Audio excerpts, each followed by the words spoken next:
We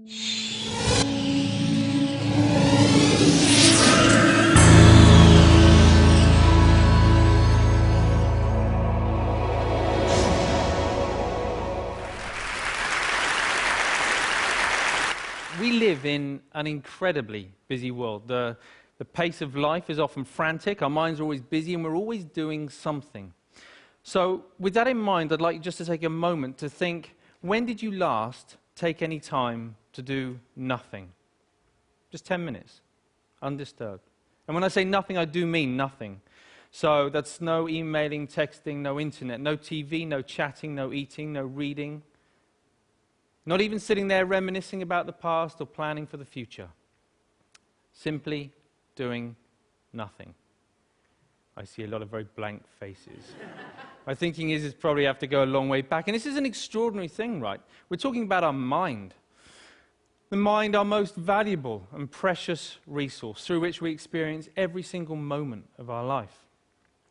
The mind that we rely upon to be happy, content, emotionally stable as individuals, and at the same time to be kind and thoughtful and considerate in our relationships with others. This is the same mind that we depend upon to be focused, creative, spontaneous, and to perform at our very best in everything that we do. And yet, we don't take any time out to look after it. In fact, we spend more time looking after our cars, our clothes, and our hair than we... Okay, maybe not our hair, but you see where I'm going. The result, of course, is that we get stressed. You know, the mind whizzes away like a washing machine going round and round, lots of difficult, confusing emotions. And we don't really kind of know how to deal with that. And the sad fact is that we are so distracted that we're no longer present in the world in which we live. We miss out on the things that are most important to us. And the crazy thing is that everybody just assumes, well, that's the way life is, so we just kind of got to get on with it. But that's really not how it has to be. So I was about 11 when I went along to my first meditation class. And trust me, it had all the stereotypes that you can imagine, sitting cross-legged on the floor, the incense, the herbal tea, the vegetarians, the whole deal. But my mum was going, and I was intrigued, so I went along with her. I'd also seen a few kung fu movies, and secretly I kind of thought I might be able to learn how to fly, but I was very young at the time, you know. Now, as I was there, you know, I guess like a lot of people, I assumed that it was just an aspirin for the mind. You get stressed, you do some meditation. I hadn't really thought that it could be sort of preventative in nature. Until I was about sort of 20, when a number of things happened in my life in quite quick succession. Really serious things, which just flipped my life upside down. And all of a sudden, I was inundated with thoughts, inundated with difficult emotions that I didn't know how to cope with. Every time I sort of pushed one down, another one would just sort of pop back up again. It was a really very stressful time.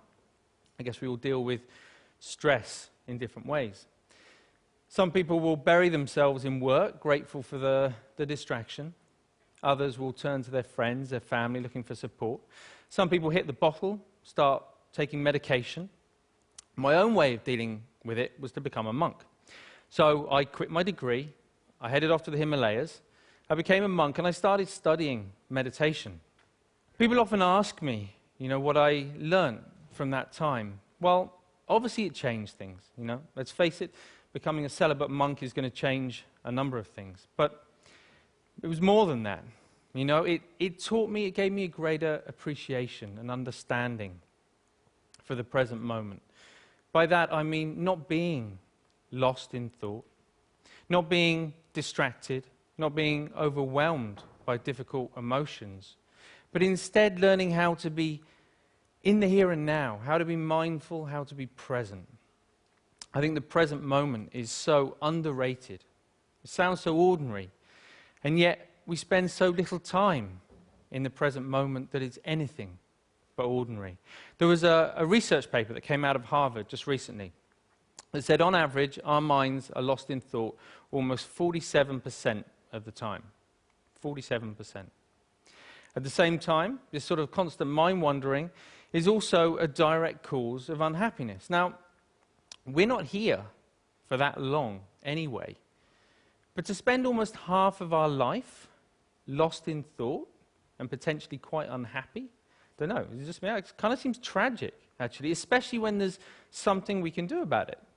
When there's a positive, practical, achievable, scientifically proven technique which allows our mind to be more healthy, to be more mindful, and less distracted.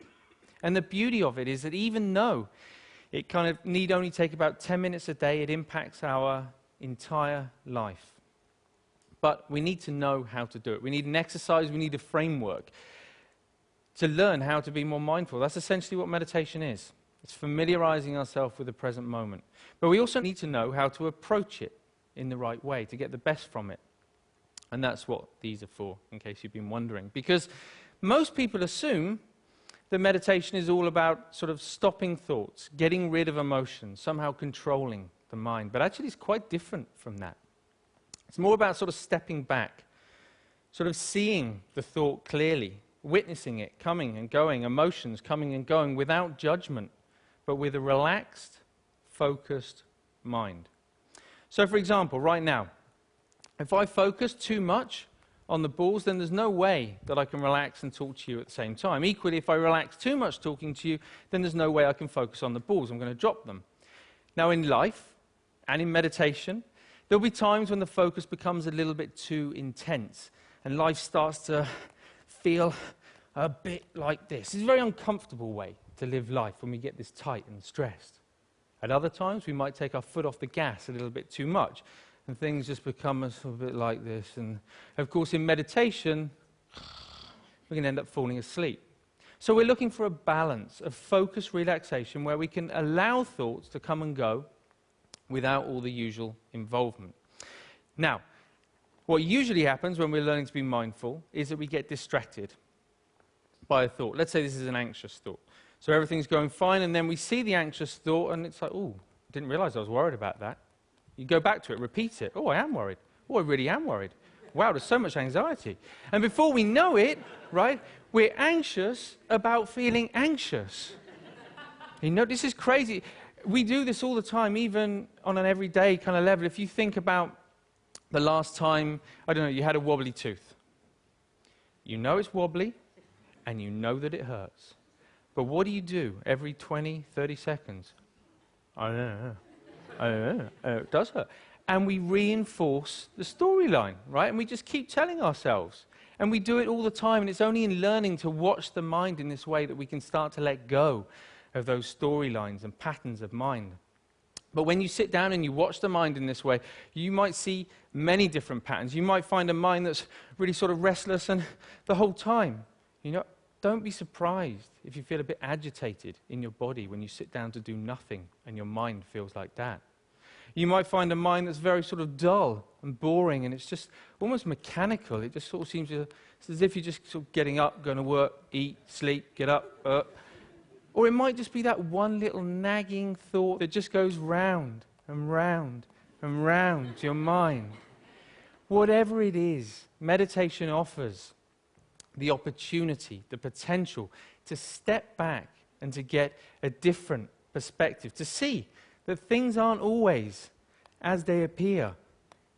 You know, we can't change every little thing that happens to us in life, but we can change the way that we experience it. That's the potential of meditation, of mindfulness. You don't have to burn any incense, and you definitely don't have to sit on the floor. All you need to do is to take 10 minutes out a day to step back, to familiarize yourself with the present moment so that you get to experience a greater sense of focus, calm, and clarity in your life. Thank you very much. Thank you.